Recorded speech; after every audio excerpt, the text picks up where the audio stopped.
అందరికీ నమస్కారం. నేను మీ నేహా గొనెల. ఇవాళ చూపించబోయే వీడియో వచ్చేసి శివరాత్రి రోజు తీసిన వీడియో అనమాట.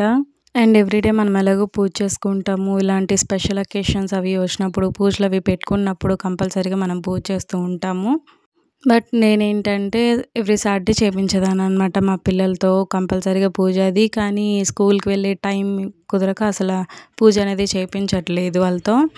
అందుకని ఇలాంటి ఏమన్నా అకేషన్స్ అవి వచ్చినప్పుడు కంపల్సరీగా వాళ్ళతో చేయించడానికి ట్రై చేస్తాననమాట. సేమ్ ఇవాళ కూడా అలాగే చేశాను. శివరాత్రి రోజు వాళ్ళతోనే ఆ పువ్వులవి పెట్టించడం కానీ, లేకపోతే ఆ పూజ అది అవన్నీ ఎలా చేయడం ఏంటి అనేది పక్క నుంచి నాకు తెలిసినట్లు నేను చేసుకునేటట్లు వాళ్ళకి నేను డైరెక్షన్ ఇస్తూ ఉంటే ఇంకా వాళ్ళు పూజ అయితే చేసుకున్నారనమాట.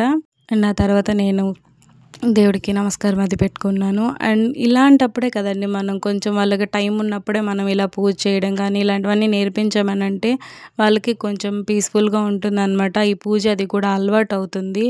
ఇది అలవాటు అవ్వడం వల్ల చాలా బాగుంటుందండి. పూజ మనం చేయడమే కాదు, వాళ్ళతో చేయించడం కూడా మనకు వీలైనంతగా నేర్పించాలి అనేది నా ఒపీనియన్ అనమాట. అందుకు నాకు వీలైనప్పుడల్లా మా పిల్లలిద్దరికీ పూజ చేయడం అవన్నీ చూపిస్తూ ఉంటాను, నేర్పిస్తూ ఉంటాను.